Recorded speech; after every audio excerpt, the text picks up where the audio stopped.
My name is Grace Myers. I'm 36 years old. 20 years ago, my parents kicked me out of the house for getting pregnant in 10th grade. 16 years old. November rain. One suitcase. My mother pointing at the door, telling me I was dead to them. That same night, they signed papers erasing me from the family, me and any child I might ever have. I kept those papers. I kept everything. For 2 decades, I was invisible. They told everyone I'd moved abroad, built their spotless reputation on the grave of the daughter they threw away. Then last week, they showed up at my door, desperate, smiling, demanding to meet their grandson, a grandson they'd bragged about for months to 200 of their most powerful friends. They offered me $250,000. They had no idea that the grandson they'd been promising everyone didn't exist. And what they found instead would tear apart everything they'd spent 50 years building. Portland, Oregon, November 2004. I was 16, a sophomore at St. Catherine's Academy, and the youngest child of Richard and Diane Myers. On paper, we were the perfect family. My father owned a successful real estate law practice downtown, Myers & Associates, established 1987. My mother had been president of the Parent-Teacher Association for 4 consecutive years. We sat in the front pew at Grace Fellowship Church every Sunday, dressed in coordinated outfits my mother selected each Saturday night. But every family has its hierarchy, and I learned mine early. Nathan, my older brother, was 22 and in his 3rd year of dental school. He was the pride of the family, the son who would carry on the Myers name. Carolyn, 20, was studying to become a teacher, the dutiful daughter who never questioned anything. And then there was me. I was what my mother once called the surprise. Born when she was 34, 6 years after she thought she was done having children. I don't think she ever forgave me for disrupting her plans. The signs were subtle, but constant. Family photos displayed prominently in the living room somehow never included my school portraits. Dinner conversations revolved around Nathan's clinical rotations or Carolyn's student teaching placement. When I mentioned making the honor roll, my father would nod and say, "That's nice, Grace," before turning back to Nathan. I learned to make myself small, to not ask for too much, to not need too much. My father had a saying he repeated at every family gathering: reputation takes 20 years to build and 5 minutes to destroy. I didn't understand then how prophetic those words would become, or that I would be the 5 minutes he feared. I met Marcus Webb at the public library downtown. It sounds unremarkable, but for me, the library was sanctuary. A place where no one compared me to my siblings or reminded me of expectations I could never meet. I went there 3 afternoons a week, ostensibly to study, really just to breathe. Marcus attended Jefferson High, the public school my parents would never acknowledge existed. He was 17, worked part-time at his uncle's auto repair shop, and had the kindest eyes I'd ever seen. He found me crying in the biography section one October afternoon, after my mother had forgotten to pick me up from school for the 3rd time that month. "Hey," he said, sliding into the seat across from me. "You okay?" No one had asked me that in a very long time. We dated secretly for 2 months. He was gentle and patient and made me feel like I mattered, like I was someone worth remembering. October 28, 2004. I'll never forget staring at that pregnancy test in the bathroom of a gas station 3 miles from my school. 2 pink lines. My hands wouldn't stop shaking. When I told Marcus, he didn't run. He didn't make excuses. He held my hands and said, "We'll figure this out together, Grace. You're not alone." I wanted to believe him. Part of me did. But I knew my parents. I knew what mattered to them. And I knew that when I told them, their first question wouldn't be, "Are you okay?" It would be, "What will people think?" I decided to tell them at Sunday dinner. I didn't know it would be the last meal I'd ever eat in that house. Sunday, November 14th, 2004. 7:32 p.m. The roast beef was overcooked. I remember that detail because I was staring at it, trying to find the courage to speak while my father complained about a property dispute and my mother calculated which families would attend the church Christmas gala. I have something to tell you. The table went quiet. 4 faces turned toward me. My parents, Nathan home for the weekend, Carolyn visiting from college. I was 8 weeks pregnant, and I couldn't hide it much longer. I'm pregnant. My mother's fork clattered against her plate. My father didn't move. Who is the father? His voice was ice. Is it someone from St. Catherine's? Someone we know? His name is Marcus Webb. He goes to Jefferson High. He works at the public school. My mother's face had gone pale. You've been seeing a boy from the public school. He's a good person, Mom. Does he come from a good family? My father cut in. What does his father do? He lives with his uncle. He works at an auto shop.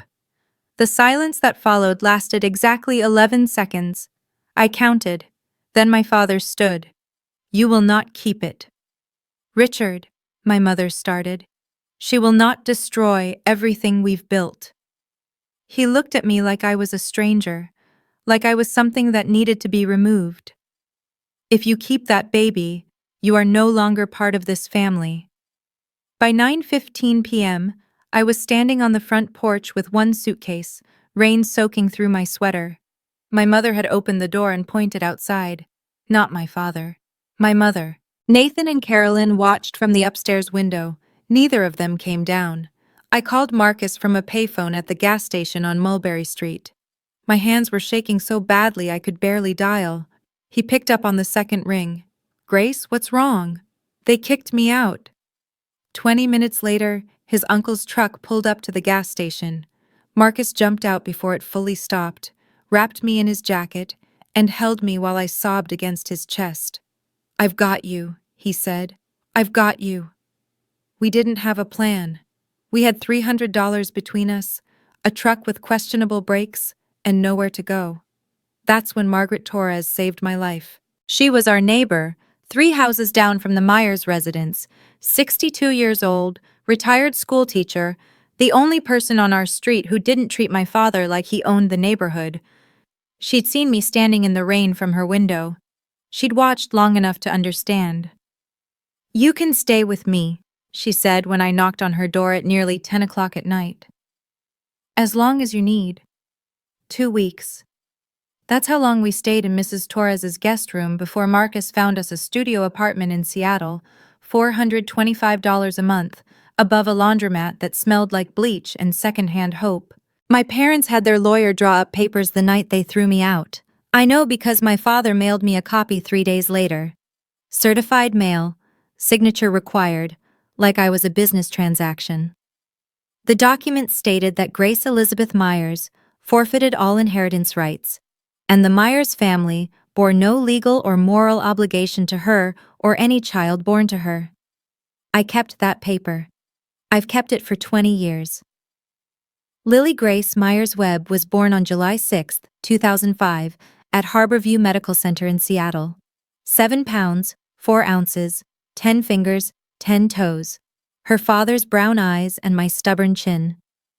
She came into the world screaming, and I thought, good. Scream. Make them hear you. Don't ever let anyone make you small. The first 5 years were a blur of survival. Marcus worked double shifts at a repair shop in Ballard while I finished my GED, then started community college classes. 2 at a time, whatever I could manage around Lily's schedule. We lived on ramen noodles and free bread from the day-old bin at the bakery down the street. I learned to sew patches onto patches, to make a dollar stretch until it begged for mercy. I sent my parents a birth announcement when Lily was born. No response. I sent a photo on her first birthday. Silence. By her second birthday, I stopped trying. Marcus and I never got married. We kept saying we would someday, when we had money for a real wedding, when life calmed down. Someday kept getting pushed back. Then, on March 15, 2010, a delivery truck ran a red light on Aurora Avenue. Marcus was driving home from a night shift. The police officer who came to my door said he died on impact. He was 26 years old. Lily was 4. The life insurance policy Marcus had through work paid out $12,000. That was it. $12,000 for 26 years of a good man's life. I was 22 years old, a single mother with a 4-year-old daughter, $12,000, and absolutely no one to call. I could have given up then. I didn't. I'd started doing small interior design projects while Marcus was alive, decorating apartments for neighbors who couldn't afford professionals, staging homes for real estate agents willing to take a chance on a young mother with no credentials. I had an eye for it, people said. A gift for making small spaces feel like home. After Marcus died, I threw myself into that work like my life depended on it, because it did. 2012. I met Eleanor Vance at a design workshop at Seattle Central College. She was 52, recently retired as creative director of a major design firm, and looking for a project. For reasons I still don't fully understand, she chose me. "You have talent," she said after reviewing my portfolio. "Raw, unpolished but real. Let me help you shape it." 2014. With Eleanor's mentorship and a $50,000 SBA loan that took me 3 attempts to secure, I founded Hearth and Home Interiors. Our first office was a converted closet in a shared workspace. 2018. 8 employees. Revenue, $1.2 million. 2022. Seattle Met Magazine ran a feature story on me. From teen mom to design CEO, Grace Myers' story. The journalist spent 3 days interviewing me about my journey, the pregnancy at 16, being cut off from my family, losing Marcus, building a business from nothing. I told her everything except my parents' names, not to protect them. To protect Lily from anyone who might try to connect her to people who never wanted her to exist. 2024. 22 employees. Revenue, $4.2 million. A corner office overlooking Capitol Hill. My daughter was 19, a sophomore at the University of Washington, majoring in psychology. She was brilliant and fierce and everything I'd hoped she would become. 20 years, no contact from the Myers family. Until last week. Tuesday, November 5th, 2024. 6:47 p.m. I'd just gotten home from a client meeting. A tech executive renovating her Mercer Island waterfront property. A contract worth $800,000. My mind was still running through fabric samples and lighting options when I turned onto my street and saw the car. A black Mercedes-Benz S-Class. Oregon plates.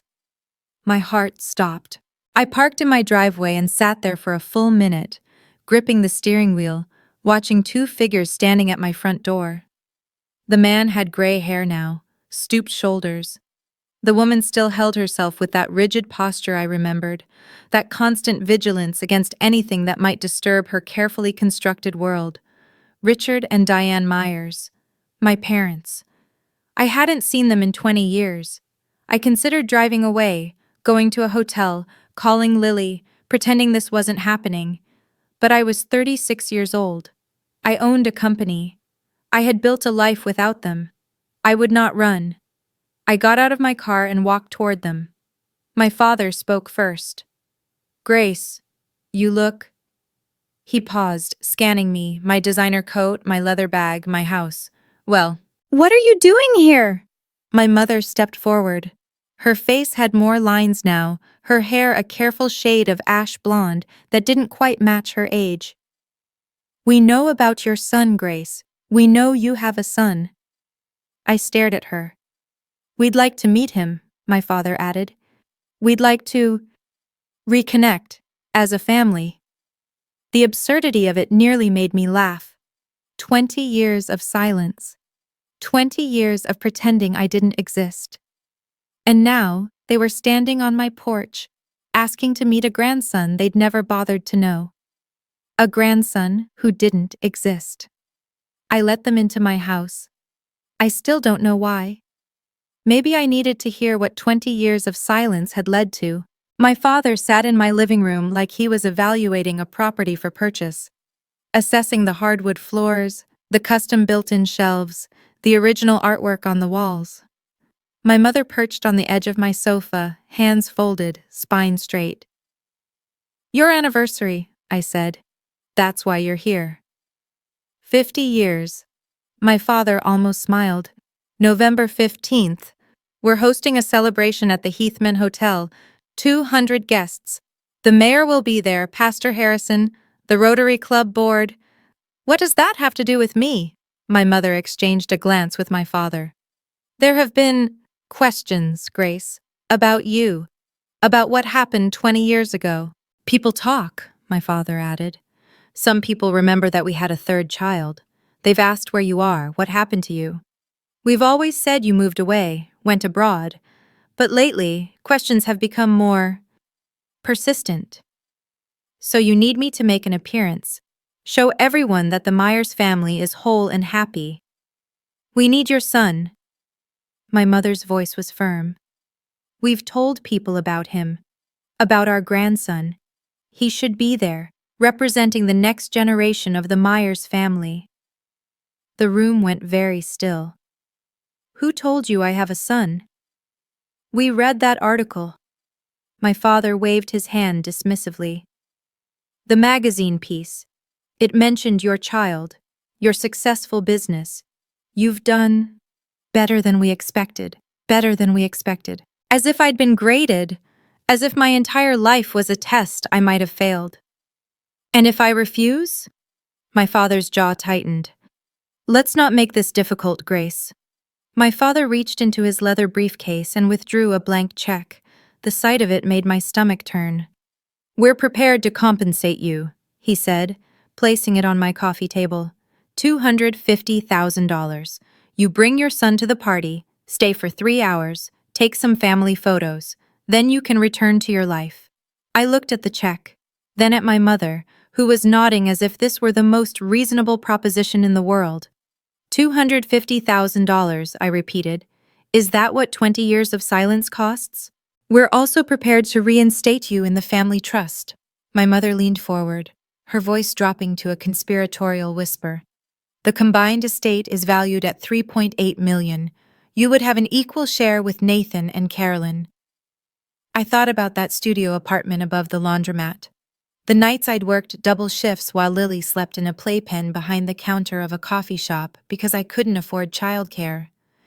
The years I'd spent building something from nothing while they sat in their Portland mansion, pretending I'd never existed. And if I say no? My father's expression hardened. We would prefer not to involve your son directly, Grace, but if necessary, we can reach out to him ourselves, explain the situation, help him understand his family history. It was a threat, subtle but unmistakable. You want to contact my child, I said slowly, and tell them your version of what happened. We want to be a family again. My mother spread her hands, the picture of reasonableness. Isn't that what you've always wanted? I was about to answer when I heard footsteps on the stairs, and everything changed. Mom? Is everything okay? I heard voices. Lily stopped at the bottom of the stairs, her psychology textbook still in her hand. She was wearing sweatpants and a University of Washington hoodie, her dark hair pulled into a messy ponytail. She looked exactly like what she was, a 19-year-old college student who'd been studying in her room. My mother rose to her feet, her face cycling through confusion, calculation, and something close to horror. Who is this? This is Lily. I stood, positioning myself slightly between my daughter and my parents. My daughter, your granddaughter. Daughter? My father's voice cracked. But we were told, the article said child. You assumed the rest. Lily's gaze moved from me to the strangers in our living room. Understanding dawned in her eyes. These are them? The grandparents who threw you out when you were pregnant with me? My mother flinched. That's not... It was more complicated than... Which part was complicated? Lily crossed her arms.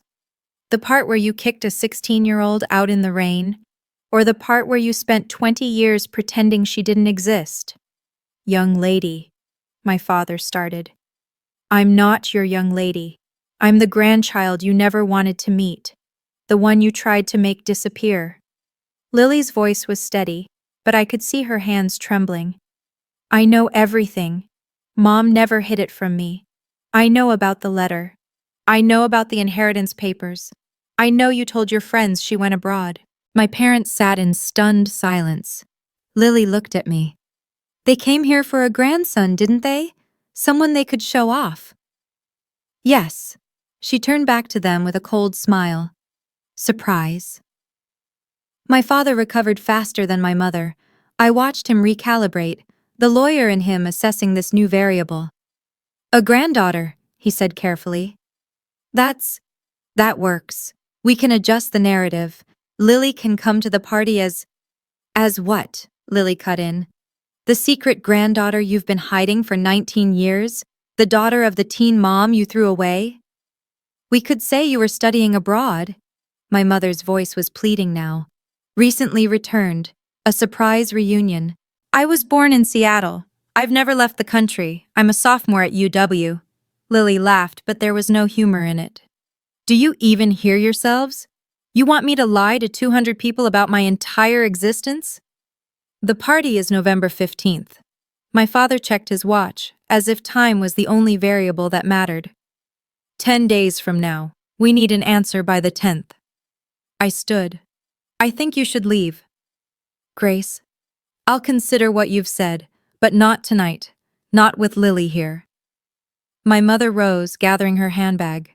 At the door, she turned back. This is an opportunity to heal, Grace. To put the past behind us. Don't let old wounds cost you your future. I watched them walk to their Mercedes. Watched my father help my mother into the passenger seat, the same way he had 1,000 times before, as if this were any ordinary evening. When the car disappeared around the corner, Lily spoke. You're not actually considering this, are you? I looked at my daughter, this fierce, brilliant young woman I'd raised alone. The person Richard and Diane Myers had tried to erase from existence before she was even born. No, I said, but I'm not done with them yet. Before we continue, let me ask you something. Have you ever stood where I stood that night, facing people who abandoned you, only to return when they needed something? I'd love to know what you would have done in my position. Drop a comment below, and if you want to see how this all unfolds, hit that subscribe button. Because what happened next? Even I didn't see it coming. That night, after Lily went to bed, I pulled a fireproof lockbox from the back of my closet. I hadn't opened it in years. Inside were the documents of my erasure. The notarized letter of disinheritance, dated November 14th, 2004, signed by Richard Allen Myers and Diane Elizabeth Myers, witnessed by a notary named Harold Brennan.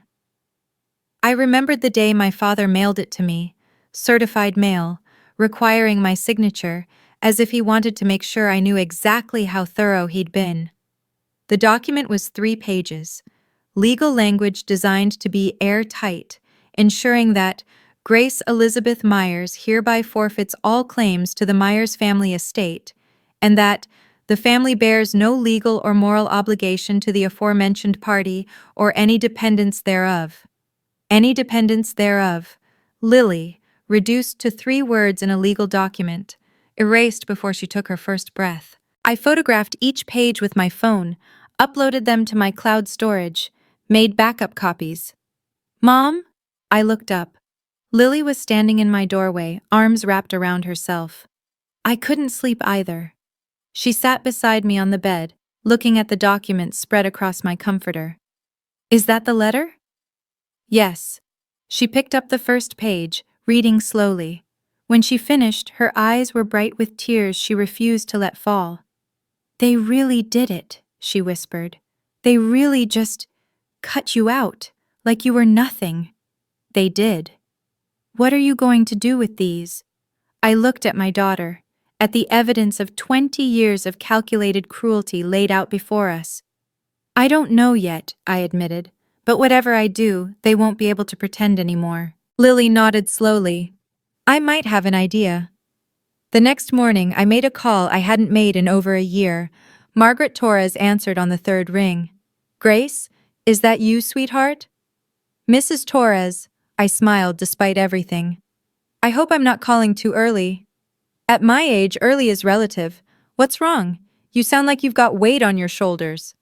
I told her about my parents' visit, about the grandson they'd invented, the anniversary party, the $250,000. When I finished, the line was quiet for a long moment. Those people, she finally said. 20 years, and they haven't changed one bit. Mrs. Torres, I need to ask you something. That night, November 14th, 2004, I remember it like it was yesterday. Her voice hardened. I watched from my window, saw you standing in the rain, that little suitcase at your feet, watched your parents' car drive away. I should have come out sooner. I've regretted that every day since. Do you still have your security camera footage from back then? A pause. You know, I never delete anything. Old teacher's habit. Document everything. Let me check my files. 20 minutes later, my phone buzzed with an email. A grainy but unmistakable image.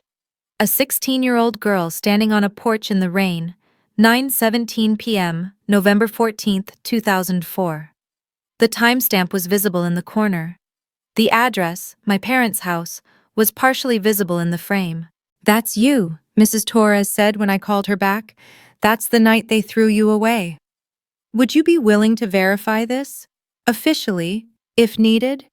Honey, I've been waiting 20 years for someone to ask. Her voice was fierce. Whatever you need, I'm there. I thanked her and hung up. 2 pieces of evidence, 2 witnesses. Now I needed a plan. I spent that evening rereading my own story. The Seattle Met article was still available online, shared over 12,000 times since it was published in March 2022. The journalist, Rebecca Huang, had titled it, From Teen Mom to Design CEO, Grace Myers' Story. 2,500 words about loss, resilience, and building something from the ruins of everything you thought you knew. I'd been careful in that interview. I'd told the truth but not the whole truth. I mentioned being estranged from my family without naming names or cities. I talked about becoming a mother at 17 without identifying the parents who'd cast me out. Not to protect them. To protect Lily from strangers making connections, asking questions, dredging up pain that didn't belong to them. Now I scrolled through the comments, thousands of them. This woman is incredible. Imagine being thrown away by your own family and still becoming this successful. I went through something similar. This story gives me hope. Someone should make a movie about her life. Seriously. One comment caught my eye, posted just 2 weeks ago. Does anyone know if she's related to the Myers family in Portland? The law firm people? Someone in my church mentioned it, and now I'm curious. So that's how my parents found out. My phone rang. Eleanor Vance. Grace, I heard through the grapevine that your parents materialized after 2 decades of radio silence. I laughed despite myself. News travels fast. This is Seattle. Everything travels fast. Her voice softened. What do you need? I don't know yet. Advice, maybe? Perspective. What I know, Eleanor said, is that you've spent 20 years proving who you are without them. Don't let 3 hours at their party undo that. She was right. But I was already thinking bigger than 3 hours. Thursday, November 7th, 2024. 3:42 p.m. My phone showed an Oregon area code I didn't recognize. I almost let it go to voicemail. Grace, it's Nathan. I hadn't heard my brother's voice in 20 years. It was deeper now, weathered. The voice of a man in his 40s instead of the 22-year-old who'd watched from an upstairs window while I stood in the rain. Nathan, I know I have no right to call. I know you have no reason to talk to me. He exhaled shakily. But I need you to know some things before whatever happens next. Then talk. The grandson story. The whole thing about you having a son. That came from Mom. She read the Seattle Met article 2 years ago but didn't read it carefully. Just saw child and successful business, and constructed this whole narrative about you having a boy who was some kind of entrepreneur. She invented a grandson. She told her church friends, her Rotary friends, built an entire story about this brilliant young man continuing the Myers legacy. Nathan's voice cracked. Dad went along with it. They've been dining out on your imaginary son for months. I closed my eyes. Even now, even after everything, my parents' capacity for delusion still stunned me. Why are you telling me this? Because I was a coward, Grace. 20 years ago, I should have come downstairs. I should have said something. I should have... He stopped, breathing hard. Carolyn and I have talked about it. For years. We were wrong. We've always been wrong. And now? Now I want to make it right, whatever that looks like. Nathan paused. The anniversary party. Carolyn and I will be there. If you decide to come, you won't be alone. I didn't know what to say to that. Nathan talked for another hour. He told me about the unwritten rules of being a Myers child, the expectations, the constant performance, the way our parents wielded approval like a weapon, granting it to those who complied and withdrawing it from anyone who stepped out of line. Carolyn has 2 kids, he said. 8 and 11. She's terrified of them growing up the way we did, walking on eggshells, never knowing if they're good enough. Why didn't you ever reach out? In 20 years? Long pause. I almost did. 5 years ago. I had your number, found it through the business website, dialed it at least a dozen times. His voice dropped. And every time, I hung up before it connected, because I knew that if I talked to you, I'd have to admit what I let happen. And I wasn't ready. What changed? Seeing them show up at your door demanding a grandson that doesn't exist, watching them try to buy you like you're a prop for their anniversary photo. Nathan exhaled. It made me realize, if I don't say something now, I never will, and I'll spend the rest of my life knowing I failed you twice. I thought about the brother I remembered, the one who played board games with me when our parents were at their charity galas, the one who taught me to ride a bike in the backyard. There's something you should know, Nathan added. The anniversary party. There's going to be a family moment that gets live-streamed on the church Facebook page. Pastor Harrison's idea. A show of unity for the congregation. A live stream, 200 witnesses in person, and who knew how many more watching online. Thank you for telling me, Nathan. What are you going to do? I'm not sure yet, but I'm starting to see it clearly. Friday, November 8th, 2024, 10:14 a.m. My father called directly this time. No preamble. Grace, we're running out of time. The party is in 1 week. $250,000, full reinstatement in the family trust. Final offer.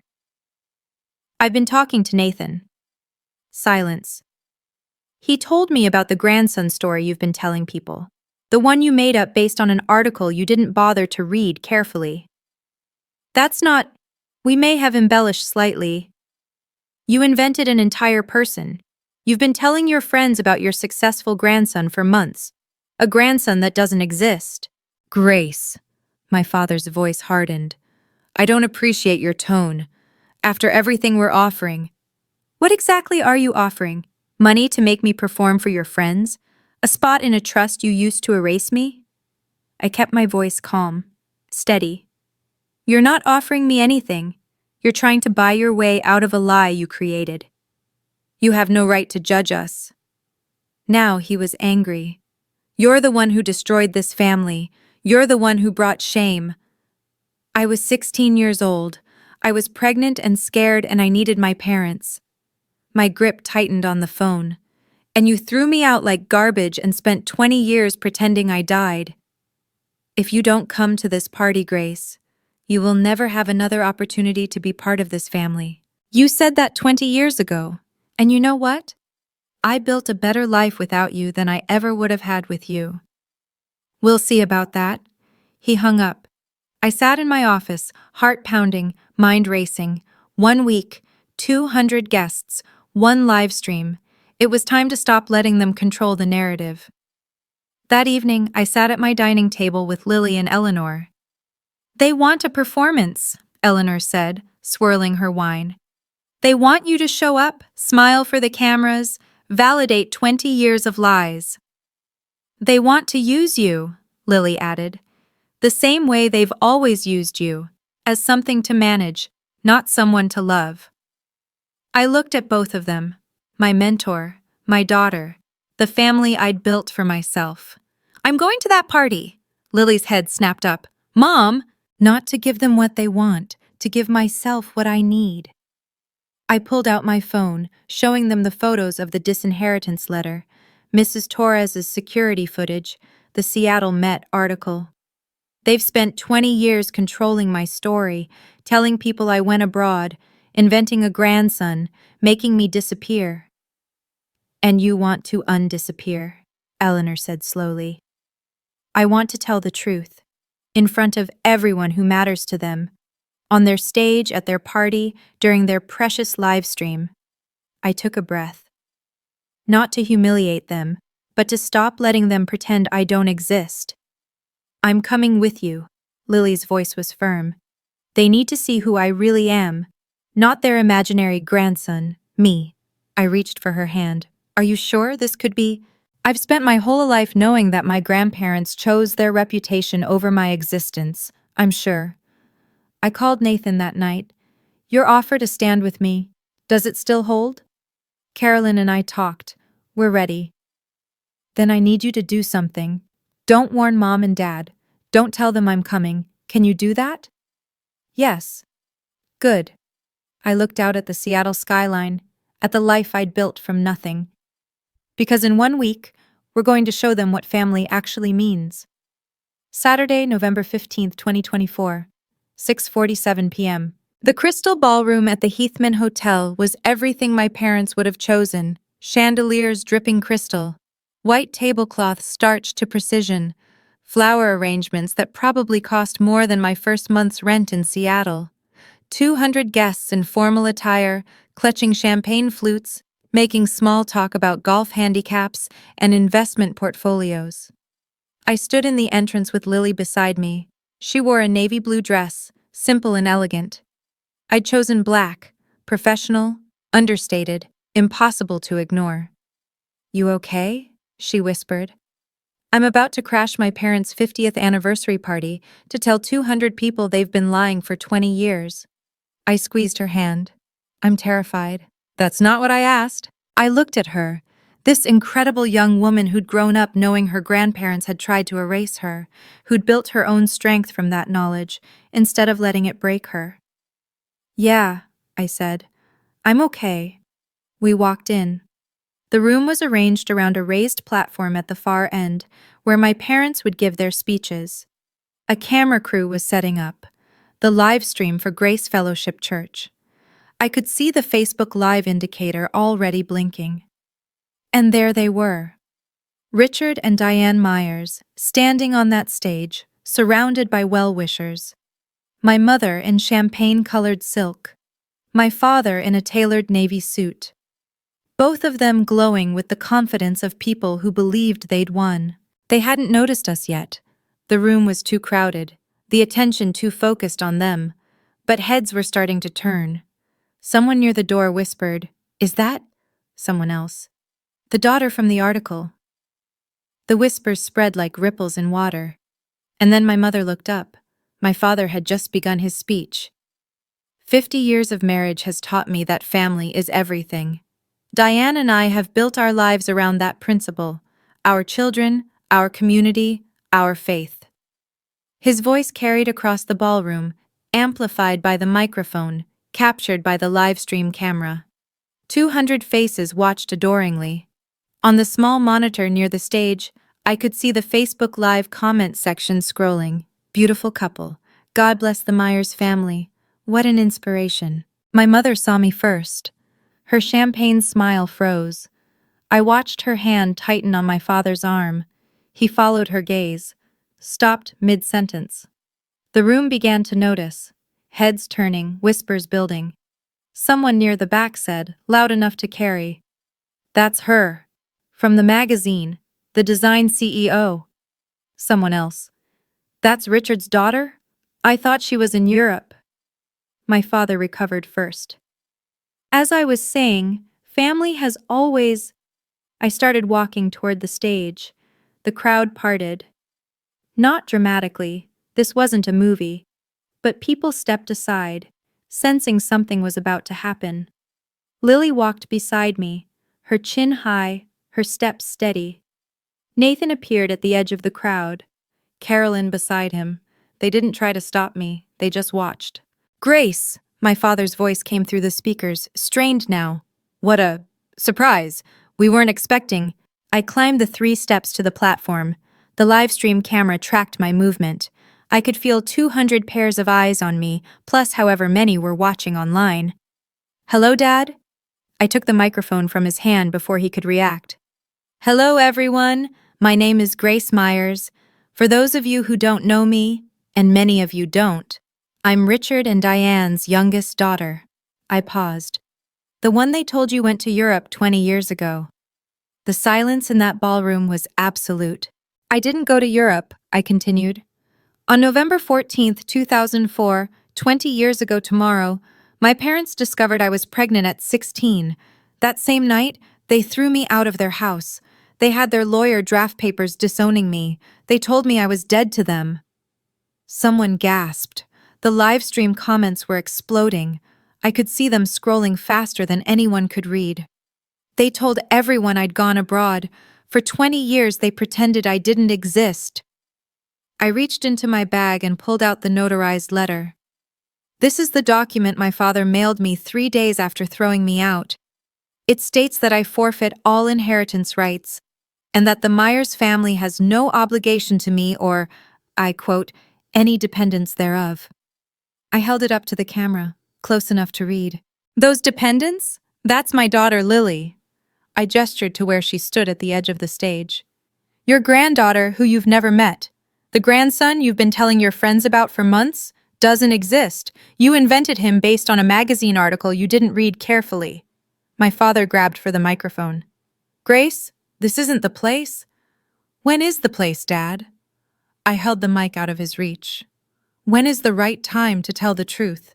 You came to my house last week offering me $250,000 to parade a fictional grandson at this party.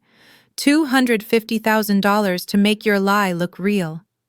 I turned to the crowd, to the camera, to the 200 witnesses and the thousands watching online. I didn't come here for money, I came here because I'm done being erased. Pastor Harrison stepped forward. Richard, is this true? My father couldn't answer. My mother started crying. I'd only seen Diane Myers cry once in my entire childhood, at her own mother's funeral. Now tears streamed down her face, ruining the careful makeup she'd spent hours perfecting. Richard, Pastor Harrison's voice was firm. I asked you a question. Is what your daughter is saying true? The room held its breath. My father looked at the crowd, the mayor, the Rotary Club board members, the church elders who had respected him for decades. I watched him calculate, search for an angle, try to find words that would spin this into something acceptable. He couldn't find them. It was a difficult time, he finally said. We made decisions that... You threw me out because I was pregnant. My voice stayed calm. Because your reputation mattered more than your child. Nathan stepped onto the stage, then Carolyn. They stood beside me, not touching, but present.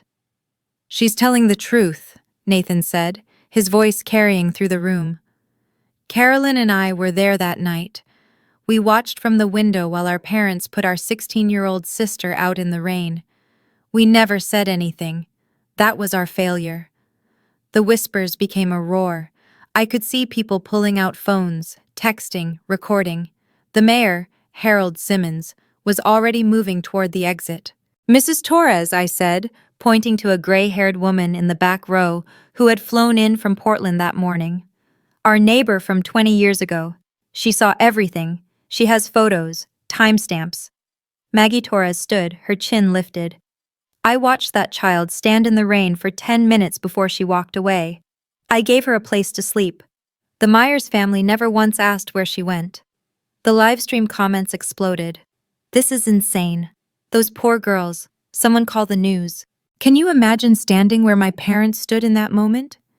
Everything they'd built, 50 years of reputation, the respect of their community, the image they'd polished so carefully, crumbling in 3 minutes of truth. Hit that like button if you think they deserved it. And keep watching, because what happened next surprised even me. I handed the microphone back to my father. He took it reflexively, like a man in shock. "I didn't come here to destroy you," I said, quietly enough that only those on stage could hear. "I came here to stop being invisible." Then I turned back to the crowd and raised my voice. "I'm not asking for your pity. I don't need it. 20 years ago, I was thrown out with nothing. Today, I own a design company in Seattle with 22 employees and over $4 million in annual revenue. My daughter is a sophomore at the University of Washington. We built our lives without the Myers family's help." I looked directly at the camera. "I'm not here for revenge. I'm here because my parents tried to buy my silence last week. $250,000 to pretend their lies were true. I'm here because they deserve to face the consequences of what they did. Not in private. In front of the community they value more than their own children." Lily climbed onto the stage and took my hand.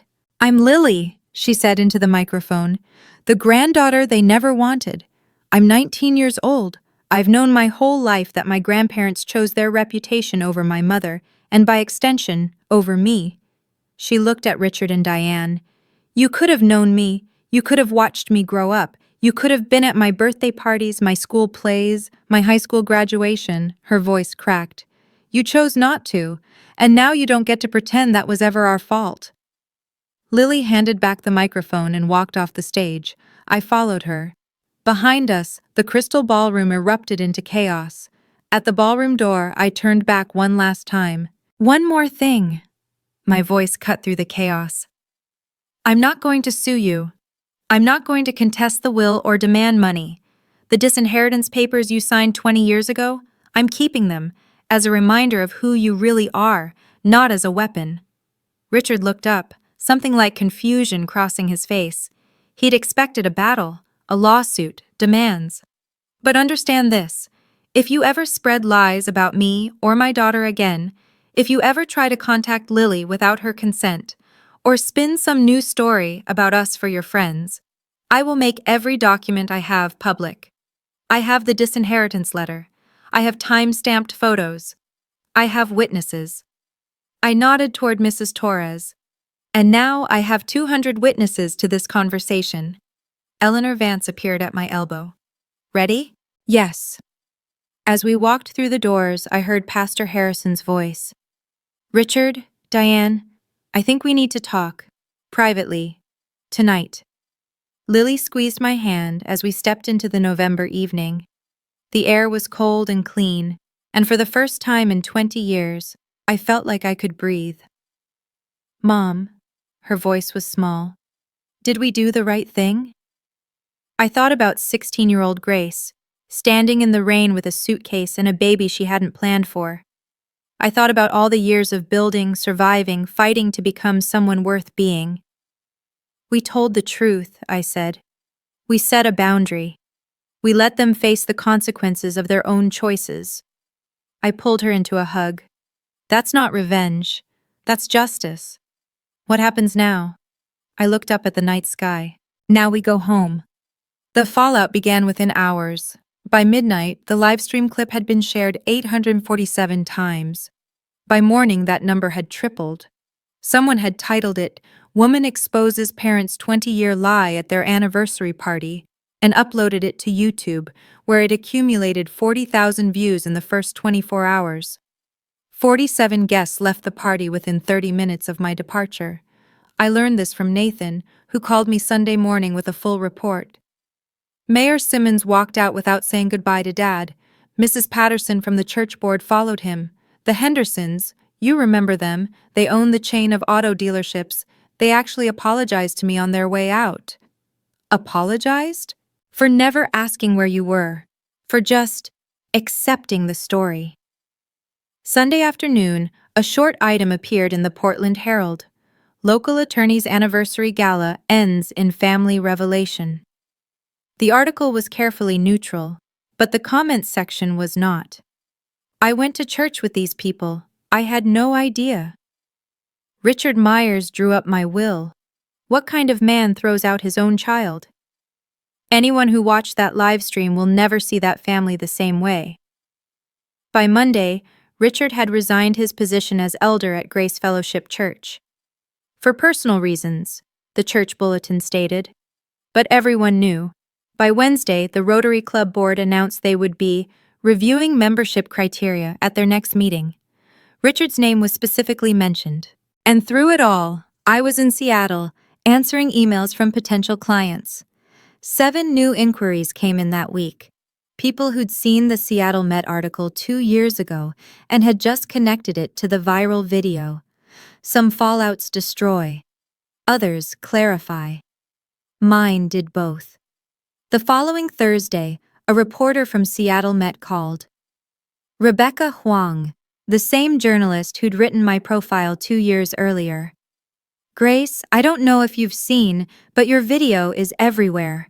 We'd love to do a follow-up piece, the CEO who confronted her past. What do you think? I thought about it. Let me get back to you. Of course, just know, the response has been overwhelming. People are connecting with your story, a lot of them have similar experiences. She wasn't wrong. My company's general inbox was flooded with messages. Not about design, about family, about being cut off, about spending years feeling invisible and finally finding the courage to speak. Your video made me call my brother for the first time in 12 years. I'm a teen mom too. You gave me hope. Thank you for showing that success is the best response to people who tried to destroy you.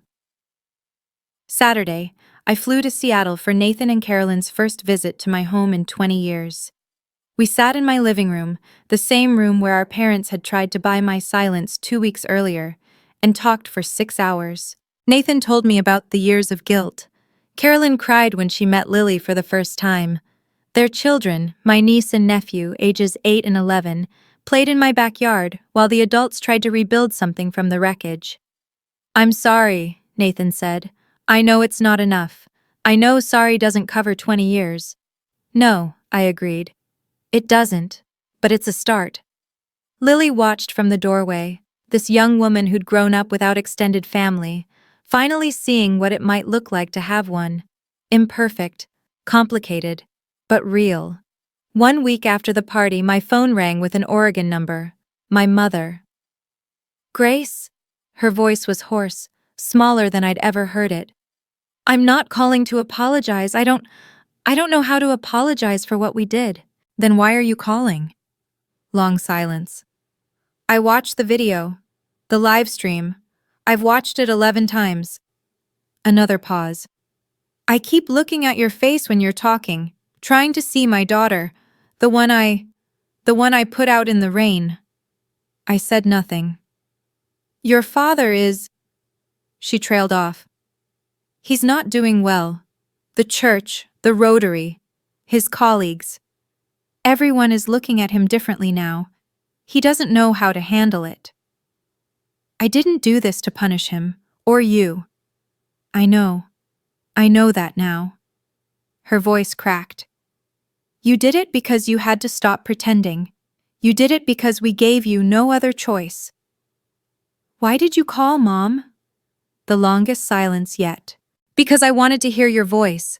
Because I haven't heard it in 20 years, and I realized I might never hear it again. She was crying now. Because my granddaughter stood on that stage and told 200 people she'd spent her whole life knowing we didn't want her, and I couldn't breathe. I closed my eyes. I'm not ready to forgive you, I said. I might never be, but I'm not going to hang up on you either. That's more than I deserve. Yes, it is. We stayed on the line for another minute, not speaking. Then she said goodbye. She didn't ask for another chance. She didn't demand anything. Maybe that was progress. Or maybe it was just the first step of a very long road. Thanksgiving, 2024. My dining table, the one I'd bought 3 years ago from an estate sale and refinished myself, seated 12. It had never been this full. Lily sat at my right hand, Eleanor Vance at my left. Mrs. Torres, who'd flown up from Portland again, was teaching my nephew how to fold napkins into swans. Nathan carved the turkey while his wife set out side dishes. Carolyn's daughters were arguing about who got to light the candles. My parents weren't there. We hadn't reached that point. Maybe we never would. But looking around that table, I realized something. I'd spent 20 years mourning a family that had never really wanted me. Now I was surrounded by people who'd chosen to be here. Who wanted to know me, not a version of me, not a prop for their image, but me. Lily stood to make a toast. I wrote something, for Mom. She pulled out a folded paper. When I was little, I used to ask why I didn't have grandparents like the other kids. Mom always told me the truth, that they'd made a choice, and that choice wasn't about me. It took me years to really understand that. She looked at me. But I understand now. And I know that everything I have, everything I am, is because you never let their choice define us. She raised her glass. To the family we build, not the one we're born into. Everyone drank. Later, after the dishes were cleared and the guests were scattered through my house drinking coffee, I stood at the kitchen window. Lily appeared beside me. "You okay?" I looked at my daughter, at this life I'd assembled from the ruins of everything I thought I'd lost. "Yeah," I said. "I really am." If you're still listening, let me leave you with this. 20 years ago, I was a scared 16-year-old standing in the rain, watching my parents' taillights disappear down the street. I thought my life was over. I thought I had nothing left. I was wrong. I had Marcus for as long as I could have him. I had Mrs. Torres, who opened her door when she didn't have to. I had Eleanor, who saw potential in a young mother with nothing but determination. I had Lily, who grew up knowing the truth and chose to be fierce instead of bitter. And eventually, I had myself. The version of me who stopped asking for permission to exist. If you're in a situation where your family makes you feel like you need to shrink yourself to be acceptable, like your worth depends on their approval, I understand. I've been there. But here's what I know now. You don't need their validation to know your value. Setting boundaries isn't revenge, it's survival. And sometimes the family you build is stronger than the one you were born into. My parents still haven't apologized. Not really. Richard has barely spoken since the party. Diane calls occasionally, and I answer when I can. Nathan and Carolyn are trying. We're all trying. But I'm not waiting for them to change. I'm living my life. The one I built, the one I earned, the one that belongs entirely to me. That's not a happy ending, it's a real one. And real endings? They don't need applause. They just need truth. Thank you for listening to my story. If it meant something to you, if it made you feel less alone, please share it.